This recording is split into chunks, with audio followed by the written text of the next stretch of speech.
Fight goes on now between Buddy Baker in the white Ford and Cale Yarborough in the red Chevrolet as they struggle around the turn heading for the finish line. They're fighting for third place. They're fighting for valuable points. They're fighting for money. They're fighting for pride. Here they come toward the finish line side by side. Door handle to door handle. I don't know who's third. Absolutely impossible for the naked eye to determine. Official finishing order. David Pearson first, Richard Petty second, Buddy Baker, Cale Yarborough dead heat the third, Bobby Allison fifth. That is someone's shoe. And then here comes Danica. And bam, drop kicks it. Now we were talking about how eventful the laps have been. The shoe wasn't the last of it. While we were in commercial break, let's go back and show you what happened here. And you think this might be a bracket that held some of the weight into the car? Yeah, so we'll hear Tony Eury Jr. comment about the tungsten rattling in the car. This is a bracket. What came out of this car was the wedge that sits on the truck arm, and what it does is establish the pinion angle in these cars. This is a great save by the crew. They recognized it when they changed the left rear tire. Danica gave great information. All they had to do was tighten the U-bolt, and she's good to go. That was a big save.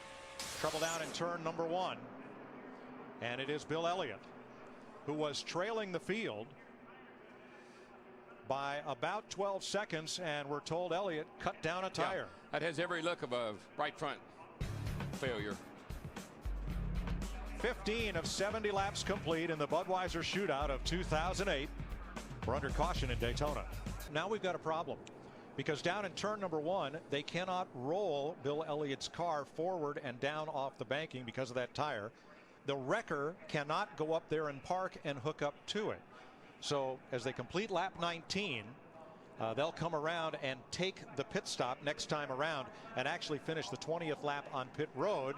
That will allow the recovery folks to set up some cables so that they can winch that car down off the top of the banking. Yeah, because with the splitter on the front as strong and as stout as that front end is, if you let that thing come down the hill and hit the apron, it'll tear it up just about as bad as it did hitting the wall. Here comes the dream team in Shauna Robinson. Okay, here we go. It's what we've been waiting for right here. Watch the girl on the jack. She's got a lot of work to do right there. She can barely get that thing up. You see? She's got it. These things are heavy, guys. 90 pounds of tire and wheel there, folks. That's not an easy thing to lug around. The jack's about 33 pounds, but the cylinder in it to get the thing up pretty quickly is tremendously difficult to manipulate. And most of these guys on the jack weigh 190, 200 pounds. That girl doesn't weigh probably about 130 something. She's working girl. hard. Yeah, you got time to get 4 girls. We went with the 2. They went with 2. 25-second pit stop for the dream team, right? You see the safety trucks on pit road. Yeah, the ambulance stops right at the commitment line. That's just a miscommunication. I don't know if NASCAR told them to roll, or if they rolled by themselves and pit road was open. Normally pit road would not be open with the rescue squad there, but you can see right here they have no idea he's supposed to be, that he's going to be there. He's not supposed to be there. He shouldn't be there. And Martin Truex Jr. was not happy about that, Jeff. He said, I don't know what they were doing there. I had no idea. I couldn't see what he was talking about. Now we see what he was talking about. Meanwhile, Matt Kenseth has pulled behind his pit stall into an opening here. He has damage, obviously, on the front. That's the main concern. He also has rear damage as well, as they're going to try and get this fixed here for the 20 team, but damage on the front end of that 20 car coming to pit road. Oh, you see Mark on the outside, front row. Front down so far that the tire hit the fender there, Mark.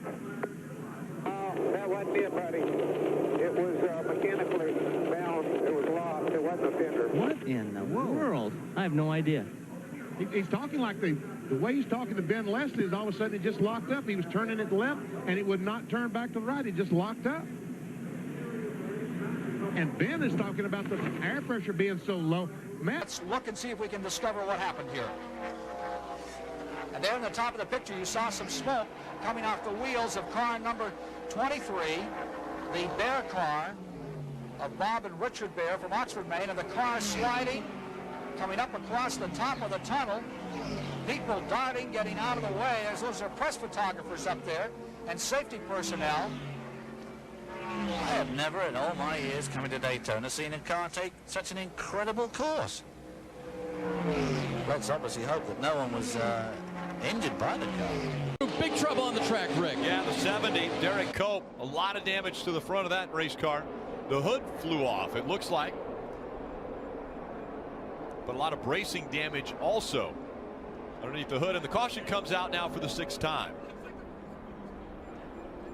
It's got a flat right front tire and the hood's off this car. It's obviously had some sort of issue. Hood not off, and he's missing the bus stop. Oh my goodness. Up, that thing just exploded, the whole nose of it. I don't know what that was. He was slowing down through the bus stop. I'm going to admit, Rick, I am baffled. I've never seen a motor blow like that. Is that a tire? Two guys that drove through it. Alan Kulwicki, who seems rather relaxed, and also Dick Trickle, who is having a cigarette. You know, he has a cigarette lighter in the car. He just reached for it. Reminds us of the days of David Pearson. He used to do that all the time. Bad habits are very hard to break even when you're driving a race car.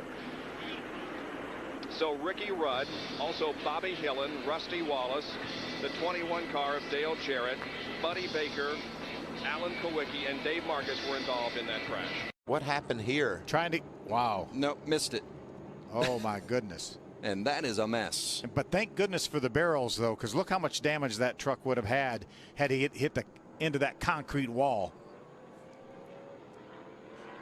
That was when most likely your crew chief called you to pit road really late, and you thought you could make it. But there's marbles down there and sand and grit, and speedy dry, and he couldn't turn. And that thing weighs at least 400 pounds. How about it, Matt? Great observation, Michael. That's exactly what happened. Jeff Stankiewicz asked him, what happened to you on the entry? He says, you guys called me so late. I tried to turn, and the truck just started to skate, and it wouldn't turn, and I nosed in. Yes. Yes, he did. I can't believe there's not more damage to that truck. That's crazy. Yeah, thank goodness that the racetrack saw fit to put those barrels at the end of that wall. Hello everybody, I am proud to announce that I have established an official store on Teespring. There, you can find a wide variety of official merchandise related to the Ryan Holman Network, all of which was personally designed by me, Ryan Holman. To find the official Ryan Holman store, please go to teespring.com/stores/the-official-Ryan-Holman-store. Thank you.